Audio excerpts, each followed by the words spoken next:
नमस्कार, आप सभी का बहुत बहुत स्वागत है। आप देख रहे हैं आपका अपना चैनल न्यूज वर्ल्ड इंडिया और आपके साथ मैं हूं अतुल अग्रवाल। इस वक्त की शुरुआत हेडलाइंस के साथ।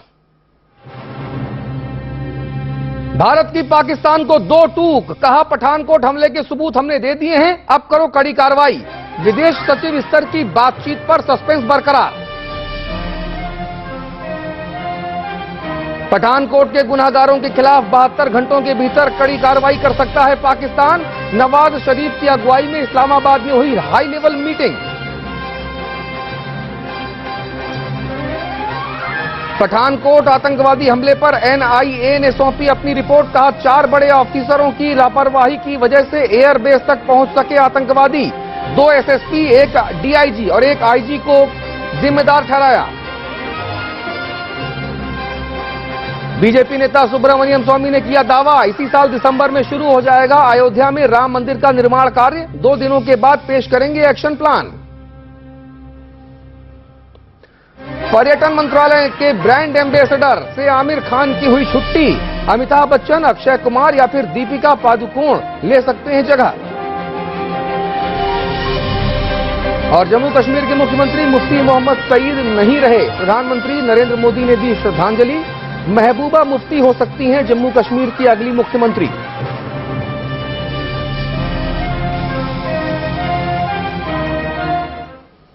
पठानकोट हमले की साजिश रचने वाले आतंकवादियों के आकाओं के खिलाफ पाकिस्तान सरकार कड़ी कार्रवाई करने की तैयारी कर रही है।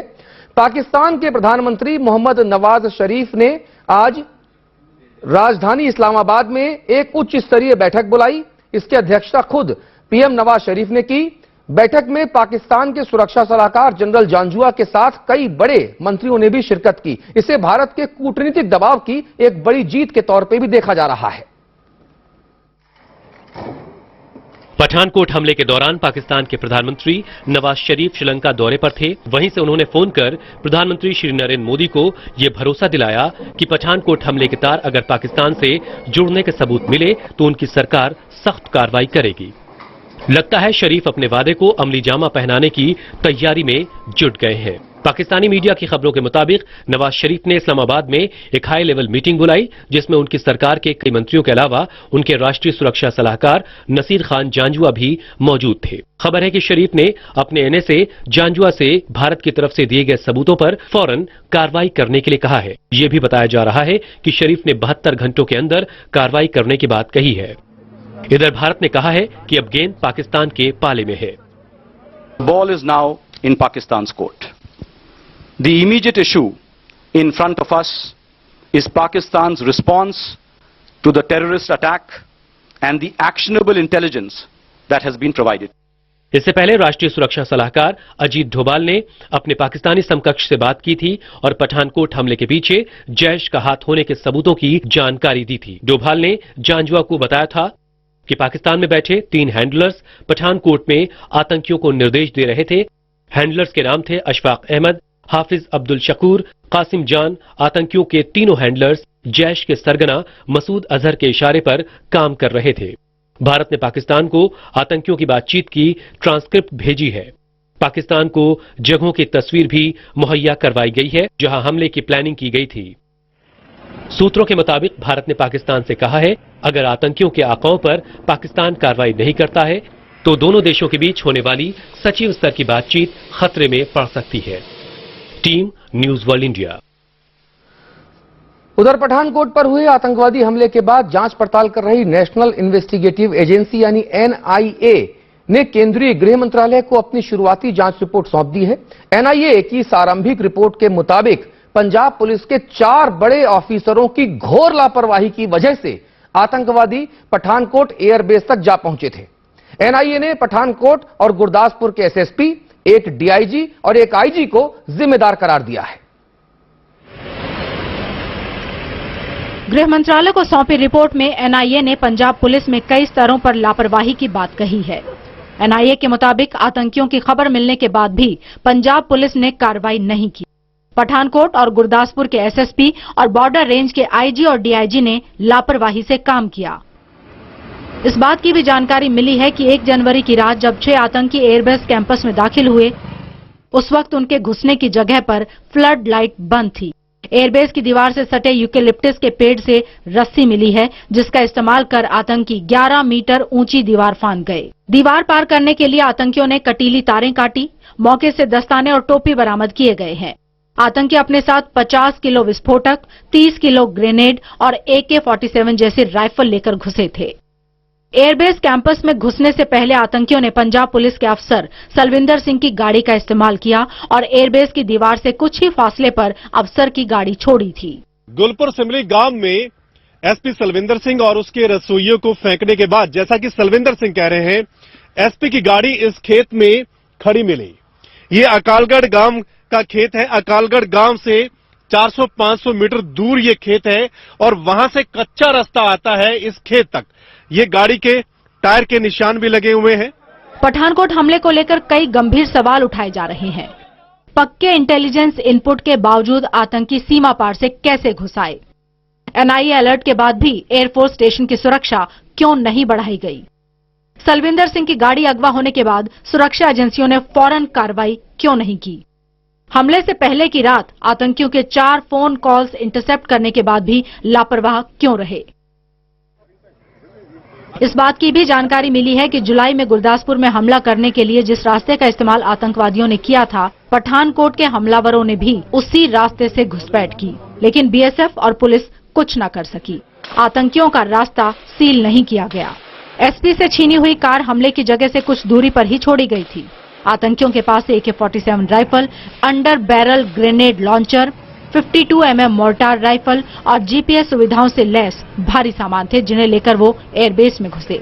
लेकिन सुरक्षा एजेंसियों की संयुक्त टीम और खुफिया एजेंसियों के जासूस उन्हें ट्रेस नहीं कर पाए। यही वो तमाम वजह है जिसकी बिना पर अब NIA ने पंजाब पुलिस के 4 बड़े अधिकारियों के खिलाफ कार्रवाई करने की सिफारिश की है। सरमित्र के साथ टीम न्यूज वर्ल्ड इंडिया। जी, और आइए अब हम आपको उन 4 पुलिस के अधिकारियों के बारे में जानकारी देते हैं जिनकी भूमिका पर NIA ने गंभीर सवाल उठाए हैं। जी, वो देखिए, ये है घेरे में ये ऑफिसर है साहब, SSP गुरप्रीत सिंह तूर हैं। आप SSP हैं गुरदासपुर के। आपकी भूमिका पर सवाल ऐसे उठ रहे हैं कि सलविंदर सिंह जो SP गुरदासपुर थे, उनके अगवा होने की सबसे पहली जो खबर है वो तूर साहब को ही दी गई थी। जी, तूर ने सलविंदर से पूछा था कि क्या आप न्यू ईयर पार्टी से वापस आ रहे हैं? ठीक है। इसके बाद सलविंदर ने बताया कि साहब मुझे तो अगवा कर लिया गया था। तो इस पर तूर का जवाब यह था, गुरप्रीत सिंह तूर का जवाब था कि साहब मुझे आपकी बात पे भरोसा नहीं है।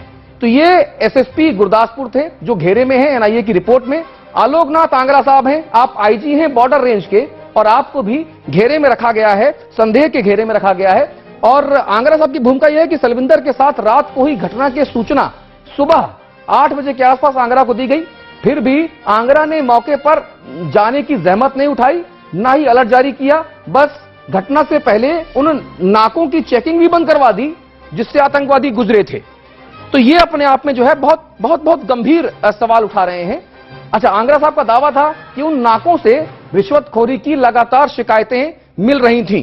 तो NIA ने पूछा कि आपने नाके क्यों बंद करवाए, तो उस पर यह जवाब था। अफसर नंबर 3, आप DIG हैं बॉर्डर रेंज के, नाम है कुंवर विजय प्रताप। आप भी NIA की रिपोर्ट में घेरे में हैं। घेरे में यूं है कि सलविंदर के अगवा होने को निजी विवाद बताया था। जब इनको पता चला कि साहब सलविंदर सिंह को आतंकियों ने अगवा किया, तो ये साहब कह रहे थे कि साहब ये तो जो है उनका निजी विवाद हो सकता है। सेना ने सुबह 11 बजे इनको मदद की पेशकश की, जिसको कुंवर विजय प्रताप सिंह ने ठुकरा दिया और कहा कि साहब हमें किसी प्रकार की मदद की जरूरत नहीं है। घेरे में है जो अफसर नंबर 4, आप RK बख्शी हैं, आप पठानकोट के SSP हैं। इनके बारे में जो खबर है वो खबर NIA की रिपोर्ट में कहा गया है कि सुबह 4 बजे आतंकवादियों के बारे में इन्हें सबसे पहले सूचना दी गई। इन्होंने क्या किया कि SHO को मौके पर भेजा और इसके अलावा कुछ नहीं किया। इसके अलावा ये और कुछ करने की इन्होंने जहमत नहीं उठाई। तो ये NIA के सवाल हैं। NIA के सवाल ये है कि IG, DIG, SSP तूर, SSP RK बख्शी ने आतंकवादियों की खबर मिलने के बाद आखिरकार कार्रवाई की तो क्या की? ये सवाल नंबर 1 है। सवाल नंबर 2 कि IG साहब खुद मौके पर क्यों नहीं गए? उन्होंने आखिरकार जांच सौंपी तो जांच किसे सौंपी? DIG साहब को जानकारी मिल गई थी तो उन्होंने सलविंदर से खुद कब बातचीत की? एक सवाल यह भी खड़ा हो रहा है कि आखिरकार कैसे लगातार बातचीत की जा रही है। SSP तूर को किन पहलुओं पर जांच करने को कहा गया था? NIA का सवाल नंबर 5। सेना की पेशकश आखिरकार क्यों ठुकरा दी गई? जब सेना ने मदद की कि भाई हम आपकी मदद कर देते हैं, तो आपने उस पेशकश को ठुकराया क्यों? इस पर भी गंभीर सवाल उठ रहे हैं। और सवाल नंबर 6 कि एसपी सलविंदर के फोन आने पर एसएसपी तूर ने उन्हें कंट्रोल रूम में बात करने को आखिरकार कहा, तो फिर आप एसएसपी किस लिए थे? आप भी तो कुर्सी पर थे ना, तो आपको एक्शन लेना चाहिए था। सवाल नंबर 7, आतंकवादी खतरे के बावजूद अफसरों में तालमेल की कमी क्यों देखी गई? सवाल नंबर 8, एसएसपी आरके बख्शी को एसएचओ से क्या रिपोर्ट मिली और उस पर एसएसपी साहब ने क्या कार्रवाई की? तो ये वो सवाल हैं। और सवाल नंबर 9 कि आतंकवादियों के बारे में आखिरकार अलर्ट किसी प्रकार का जारी क्यों नहीं किया गया था? सवाल नंबर 10, आतंकवादियों की सूचना मिलने पर राष्ट्रीय सुरक्षा एजेंसियों को फौरन खबर क्यों नहीं की गई? और इस गफलत के लिए आखिरकार जिम्मेदार है तो है कौन? इन तमाम मुद्दों पर अब लगातार जांच पड़ताल की जा रही है। और एनआईए की जो रिपोर्ट है, जो आरंभिक रिपोर्ट है, इस आरंभिक रिपोर्ट में इन 4 अफसरों के ऊपर गंभीर लापरवाही के आरोप लगाए गए हैं और अब उसकी जांच पड़ताल भी हो रही है। जी चलिए, खबर उत्तर प्रदेश से है साहब। उत्तर प्रदेश में चुनावों के लिए अभी 1 साल से ज्यादा का वक्त बाकी पड़ा हुआ है, मगर राम मंदिर का मुद्दा अभी से गरमाया जाने लगा है। इस बार कमान संभाली है भारतीय जनता पार्टी के नेता सुब्रमण्यम स्वामी ने दावा किया है कि अयोध्या में राम मंदिर निर्माण का पूरा लेखा जोखा तैयार किया जा चुका है और इसी वर्ष दिसंबर महीने में राम मंदिर के निर्माण का काम भी शुरू कर दिया जाएगा। मंदिर के लिए शिलाओं को तराशने की गूंज कुछ ही समय पहले दिल्ली तक सुनी गई थी। अब तो राम मंदिर के ब्लूप्रिंट तैयार हो जाने की बात भी कही जा रही है और ये मंदिर का मेगा प्लान लेकर आए हैं कोई और नहीं बल्कि बीजेपी नेता सुब्रमण्यम स्वामी जी। शीघ्र ही बन जाएगा क्योंकि बाकी सारी सामग्री तैयार है, उसको सिर्फ फिट करना है और कुछ नहीं करना है। जैसे अक्षरधाम बनी है वैसे ही उसको प्री फैब्रिकेटेड जैसा वो मंदिर बन जाएगा, ऐसा हमारा है। स्वामी से पहले हाल ही में बीजेपी के दूसरे नेताओं ने भी मंदिर की कहानी को हवा दी थी, लेकिन भारतीय जनता पार्टी की बिल्कुल प्रतिबद्धता है क्योंकि ये मसला कोर्ट में पेंडिंग है। तो जब तक इस पर कोर्ट से कोई फैसला नहीं आ जाता या आपसी सहमति नहीं बन जाती, भारतीय जनता पार्टी इस व्यवस्था का पालन करेगी। मोहन भागवत जी ने जो बयान दिया बिल्कुल स्वागत योग्य, मैं उनके बयान का स्वागत करता हूं और जल्दी से राम मंदिर बनना चाहिए अयोध्या के अंदर, यही सबकी इच्छा है। अयोध्या और राम मंदिर का मामला बेहद पुराना है। 1528 में अयोध्या में एक ऐसे स्थल पर मस्जिद का निर्माण किया गया जिसे कुछ हिंदू राम का जन्म स्थान मानते हैं। 1859 में ब्रिटिश सरकार ने विवादित स्थल पर बाड़ लगा दी। परिसर के भीतरी हिस्से में मुसलमानों को और बाहरी हिस्से में हिंदुओं को प्रार्थना की अनुमति दी गई। 1949 में मस्जिद में भगवान राम की मूर्तियां पाई गई। विवाद बढ़ता गया, सरकार ने इस स्थल को विवादित घोषित कर ताला लगा दिया। मामला गरमाया 1984 में। राम मंदिर के मुद्दे ने पूरी तरह से राजनीतिक रंग ले लिया, जिसकी गूंज आज भी रह रह कर सुनाई पड़ती है। विश्व हिंदू परिषद के नेतृत्व में राम मंदिर निर्माण के लिए एक समिति बनाई गई। बाद में इस अभियान का नेतृत्व भारतीय जनता पार्टी की ओर से लाल कृष्ण आडवाणी ने संभाल लिया। 1986 में जिला मजिस्ट्रेट ने हिंदुओं को प्रार्थना के लिए विवादित स्थल के दरवाजे पर से ताला खोलने का आदेश दिया, जिसके खिलाफ मुस्लिम समुदाय ने बाबरी मस्जिद संघर्ष समिति का गठन किया। 1989 में विश्व हिंदू परिषद ने राम मंदिर निर्माण के लिए अभियान तेज किया और विवादित स्थल के नजदीक मंदिर की नींव रखी। 1992 में विश्व हिंदू परिषद, शिवसेना और भारतीय जनता पार्टी के कार्यकर्ताओं ने 6 दिसंबर को विवादित स्थल को ध्वस्त कर दिया। तब से शुरू हुई विवादित स्थल की कहानी ने कोर्ट और राजनीति में तो खूब जगह पाई, लेकिन मसले का हल अभी भी बाकी है। Team news world India. हालांकि अयोध्या में हाल फिलहाल सुब्रमण्यम स्वामी के राम मंदिर वाले बयान पर कोई यकीन करने को तैयार नहीं है। वहां के लोगों का साफ तौर पे मानना है कि साहब काट की आंधी को दोबारा चढ़ाया जा रहा है और ये सब कुछ आगामी विधानसभा चुनावों के मद्देनजर किया जा रहा है। अयोध्या में भव्य राम जन्मभूमि मंदिर की बाट जो रहे साधु संत भी सुब्रमण्यम स्वामी की बातों को संजीदगी से लेने को तैयार नहीं है। उनका कहना है कि न तो सुप्रीम कोर्ट का फैसला आया और न ही आपसी सहमति बनी। ऐसे में स्वामी के बयान का कोई मतलब नहीं है। इतने लोग कह रहे हैं और तारीख दे रहे हैं, महीना दे रहे हैं, समय दे रहे हैं, ये सब के सब झूठा है। वस्तुतः रामलला की इच्छा के बिना कोई भी काम संभव नहीं है। कि जब तक न्यायालय का फैसला नहीं आता है तब तक ऐसा कुछ भी संभव नहीं है, क्योंकि दोनों पक्ष न्यायालय में उपस्थित हैं और उस पर अभी सुनवाई भी नहीं शुरू हो पाई है। सुनवाई शुरू हो उसके बाद निर्णय की बात आती है। इस मसले पर बाबरी मस्जिद के पक्षकारों की राय भी साधु संतों की बातों से मेल खा रही है। सुब्रमण्यम साहब जो बातें कर रहे हैं वो हवा में कर रहे हैं। अभी तक मुकदमा स्टार्ट ही नहीं हुआ, शुरू नहीं हुआ है। पेपर्स जितने हैं हाई कोर्ट से गए हैं, उनका ट्रांसफर नहीं हुआ है, तो हम कैसे मान लें कि दिसंबर तक इसका फैसला आ जाएगा। इलेक्शन की फैसलेबाजी जो हो रही है सिर्फ इलेक्शन की है, इसीलिए कोई पार्टी का लीडर इनकी मुखालफत में बोल नहीं पा रहा है। दरअसल सुब्रमण्यम स्वामी ने 9 जनवरी को मंदिर निर्माण की कार्य योजना घोषित किए जाने की बात कही है। Akash Soni, news world India, Ayodhya. उधर मुंबई के पूर्व पुलिस कमिश्नर और मौजूदा भारतीय जनता पार्टी के सांसद श्री सत्यपाल सिंह ने कहा है कि वो प्रधानमंत्री श्री नरेंद्र मोदी की इस बात से पूरी तरह से सहमत हैं कि देश में देवालय से पहले शिक्षा, स्वास्थ्य और सुरक्षा ज्यादा महत्वपूर्ण है। प्रधानमंत्री नरेंद्र मोदी जी ये कह चुके हैं कि पहले शौचालय फिर देवालय। आपको लगता है कि वाकई इस देश की जरूरत क्या है, राम मंदिर या फिर देश का विकास? देखिए, इस विषय में तो मैं माननीय प्रधानमंत्री से काफी सहमति रखता हूं। मैं तो ये कहता हूं कि मंदिर और मस्जिद, ये गिरजाघर, ये सब बाद की बातें हैं।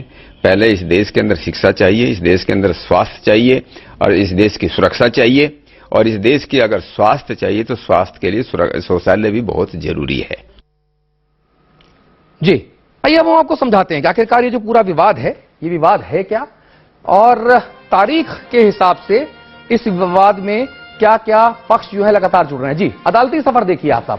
1949 रामलला की मूर्ति को बाबरी मस्जिद के भीतर जो है वो रख दिया गया था। तरह तरह के उसमें आरोप लगते रहे कि साहब ये जो मूर्ति रखी गई, ये मूर्ति वहां प्रकट नहीं हुई। दावों के हिसाब से मूर्ति वहां रखी गई, शरारत की गई। जी, तो विरोध में मुसलमानों ने फैजाबाद सिविल कोर्ट में एक सिविल सूट जो है वो फाइल कर दिया। इसी साल जवाब में हिंदुओं ने भी अदालत का दरवाजा वो खटखटा दिया और तब से लगातार जो विवाद है वो आगे बढ़ा। सरकार ने इस जगह को विवादित माना और ढांचे में ताला बंद कर दिया। ये साल 1949 की बात। 1986 तक क्या क्या हुआ साहब कि डिस्ट्रिक्ट जज ताला खोलने को उन्होंने आदेश दे दिया कि साहब इसका जो है आप ताला खोल दीजिए। 86 में ही हिंदुओं को पूजा अर्चना की इजाजत दे दी गई। रामलला की पूजा कर सकते थे हिंदू। विरोध में मुसलमानों ने बाबरी मस्जिद एक्शन कमेटी बना दी। इसी वर्ष इसके बाद हाई कोर्ट में यह केस दायर कर दिया गया। 2010 आ गया साहब। इलाहाबाद हाई कोर्ट की लखनऊ पीठ ने टाइटल सूट पर फैसला सुनाया। यह 2010 का 30 सितंबर की तारीख थी और उसमें कहा गया कि बहुमत के आधार पर अदालत ने इस जगह को राम जन्मभूमि माना है। और 3 जजों की जो खंडपीठ थी इलाहाबाद हाई कोर्ट की, लखनऊ बेंच की, उसमें एक मुसलमान जज भी थे और हाई कोर्ट ने विवादित जगह को 3 हिस्सों में बांट दिया था। 2011 में क्या हुआ कि सुप्रीम कोर्ट ने इलाहाबाद हाई कोर्ट के इस आदेश पर रोक लगा दी, क्योंकि जो पक्षकार हैं वो सुप्रीम कोर्ट चले गए थे। हाई कोर्ट ने यथास्थिति बनाए रखने का फैसला दे दिया सुप्रीम कोर्ट के रोक लगाने के बाद। जी, तो पहला पक्ष कहता है कि मस्जिद के भीतर विराजमान भगवान, ये भगवान राम है, अयोध्या है, भगवान श्री राम की जन्मभूमि है। इनके पैरोकार विश्व हिंदू परिषद के नेता हैं। अशोक सिंघल जो अभी ताजा जो है वो दिवंगत हुए हैं, उन्होंने इस लड़ाई को पुरजोर तरीके से लड़ा। जबकि दूसरा पक्ष कहता है कि सनातन हिंदुओं की संस्था निर्मोही अखाड़ा है। लगभग 125 साल से मंदिर बनाने की कानूनी लड़ाई निर्मोही अखाड़ा लगातार लड़ रहा है। जो तीसरा पक्ष है वो सुन्नी वक्फ बोर्ड है और कुछ स्थानीय मुसलमान हैं जिन्होंने मिलकर बाबरी एक्शन कमेटी के नाम पे इस पूरे मामले को अदालत में लड़ने का फैसला किया। 1949 से कानूनी लड़ाई ये जो तीसरा पक्ष है ये लड़ रहा है। तीसरा पक्ष कहता है कि मूर्तियां रखे जाने से पहले की स्थिति की जो है वो बहाली की जानी चाहिए और अदालत में पिटीशन लगाई, अदालत में गुहार लगाई। अदालत ने यथास्थिति बरकरार रखी। अच्छा, केस कितने हैं इस विवाद में? कुल 4 सिविल केस अभी तक जो हैं वो अदालतों में लंबित हैं, अदालतों में विचाराधीन हैं। पहला केस वो गोपाल सिंह विशारद का है। गोपाल सिंह विशारा साहब ने पहला केस डाला, उन्होंने याचिकाकर्ता की जो है अब फिलहाल मौत हो चुकी है, जो याचिकाकर्ता थे इसके अब वो इस दुनिया में नहीं है। अच्छा, कितने केस हम ये बता रहे हैं आपको। अब गोपाल के जो बेटे हैं राजेंद्र सिंह साहब, वो अपने पिता के द्वारा दायर की गई इस याचिका को आगे बढ़ा रहे हैं, अदालत में लड़ रहे हैं। दूसरा केस जो है वो सुन्नी वक्फ बोर्ड ने दायर किया है साहब। ये कुल कितने केस हैं हम समझा रहे हैं आपको। अच्छा, उनका कहना है कि साहब रामलला जो है वो विराजमान का एक और केस जो डाला है, और जस्टिस देवकीनंदन अग्रवाल रामलला के पैरोकार थे। जस्टिस देवकीनंदन अग्रवाल का कहना था कि साहब यहां पर रामलला विराजमान हैं। अब वीएचपी के त्रिलोकीनाथ पांडे रामलला के मित्र के तौर पर उनके पैरोकारी उनकी कर रहे हैं, उनके पैरोकार हैं। अच्छा, और भी पक्षकार हैं साहब, ये भी देखिए आप समझिए। हिंदू महासभा इसके पैरोकार हैं, श्री राम जन्मभूमि पुनरुद्धार समिति भी एक और पक्षकार है, और इसके अलावा राम जन्मभूमि सेवा समिति भी इस पूरे मामले में एक पक्षकार के तौर पे मामले को अदालत में लड़ रही हैं, फाइट कर रही हैं। अच्छा, इसके अलावा जमीयत उलेमाए हिंद भी है। हाशिम अंसारी साहब, जिनका बयान हमने आपको सुनाया, अभी 90 की उम्र से ज्यादा के हैं, लेकिन अभी भी इस पूरे मामले में अपना पक्ष जोर से मुस्तैदी से रखते हैं। अच्छा, मोहम्मद फारूक साहब भी हैं, जो पक्षकारों की सूची है तो वो हम आपको दिखा रहे हैं। अच्छा, हाल में किसने क्या कहा ये समझिए आप। मुरली मनोहर जोशी हैं, भारतीय जनता पार्टी के बहुत कद्दावर नेताओं में से एक जमाने में अटल आडवाणी मुरली मनोहर के ऊपर ही भारतीय जनता पार्टी का दारोमदार था, भविष्य था।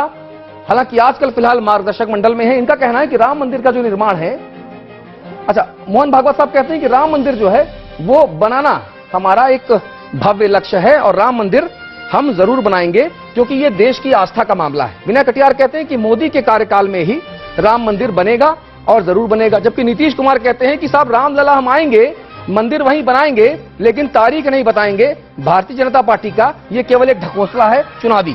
राष्ट्रीय स्वयंसेवक संघ के मोहन वैद्य कहते हैं कि भागवत के बयान पर प्रतिक्रिया देते हुए कहा कि सुप्रीम कोर्ट का फैसला आने के बाद राम मंदिर जो बनेगा और जरूर बनेगा।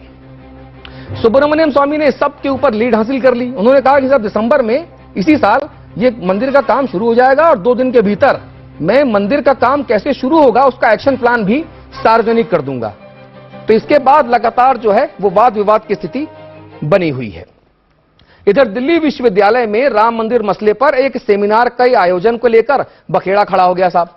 कुछ छात्र और शिक्षक संगठनों ने इसका विरोध करना शुरू कर दिया। हालांकि विश्वविद्यालय प्रशासन का कहना है कि सेमिनार की इजाजत नियम कायदों के तहत ही दी गई है। एनएसयूआई कार्यकर्ता दिल्ली यूनिवर्सिटी के वाइस चांसलर के खिलाफ प्रदर्शन कर रहे हैं। दरअसल विश्वविद्यालय कैंपस में श्री राम जन्मभूमि मसले पर एक सेमिनार करने की इजाजत दी गई है, जिसका आईसा और एनएसयूआई जैसे छात्र संगठनों की तरफ से विरोध किया जा रहा है।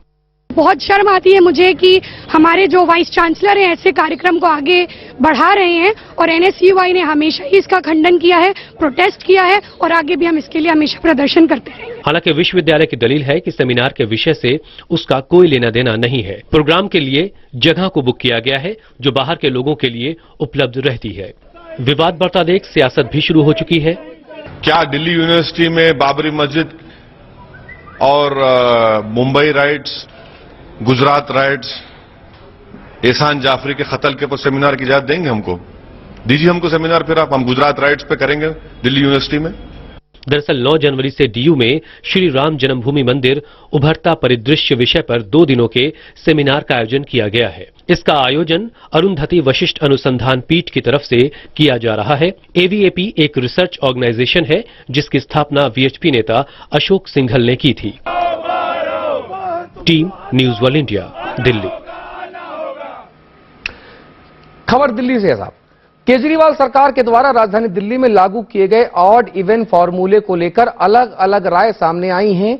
ज्यादातर लोगों ने इसको फायदेमंद तो बताया है, मगर असली सवाल यह उठ रहा है कि इस फॉर्मूले के लागू होने के बाद 1 सप्ताह के भीतर यहां के प्रदूषण के स्तर में कितना अंतर आया है, और क्यों अब ऑड इवन फॉर्मूले को लेकर तरह तरह के सवाल भी खड़े होने लगे हैं। आइए हम आपको समझाने की कोशिश करते हैं। क्या फेल हो रहा है ऑड इवन फॉर्मूला? क्यों नहीं लग पा रही दिल्ली में प्रदूषण पर रोक? दिल्ली की हवा खराब। 1 जनवरी से लागू हुए दिल्ली सरकार के ऑड इवन फॉर्मूले के बाद उम्मीद ये जताई जा रही थी कि दिल्ली में हवा में प्रदूषण का जहर कम होगा, लेकिन 1 हफ्ते बाद भी प्रदूषण घटता दिखाई नहीं दिया।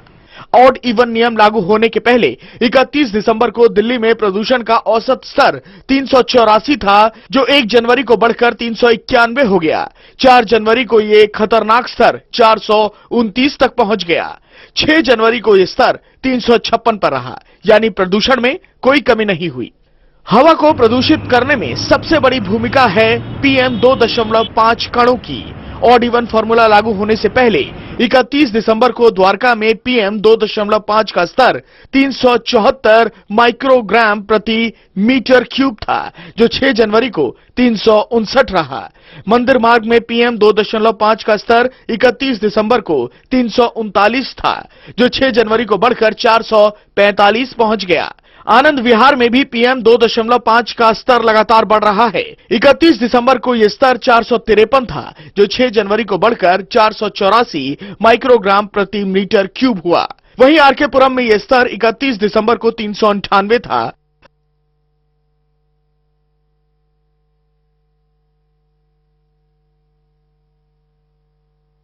छह जनवरी को बढ़कर 447 पहुंच गया। दिल्ली के अंदर से गुजरने वाले ट्रक के रूट में बदलाव भी किया गया, लेकिन फिर भी प्रदूषण कम होता नहीं दिखा। बुधवार को ऑड इवन को लेकर दिल्ली हाईकोर्ट में दाखिल 12 याचिकाओं पर सुनवाई हुई। सुनवाई के दौरान अदालत ने कहा कि दिल्ली में पब्लिक ट्रांसपोर्ट सुविधा पर्याप्त नहीं है। ऑड इवन के प्रयोग के लिए 15 दिनों की आखिर क्या जरूरत है? ये प्रयोग 1 हफ्ते में क्यों नहीं किया गया? ऐसे में सवाल यह है कि क्या दिल्ली में ऑड इवन फॉर्मूला फेल हो जाएगा और आखिर दिल्ली में प्रदूषण पर रोक कैसे लगेगी? Team news world India. और फिलहाल इस बुलेटिन में भी इतना ही, लेकिन आपके अपने चैनल न्यूज वर्ल्ड इंडिया पर खबरों का सिलसिला लगातार जारी है, इसलिए आप देख रहे हैं और देखते रहिए आपका अपना चैनल न्यूज वर्ल्ड इंडिया। नमस्कार।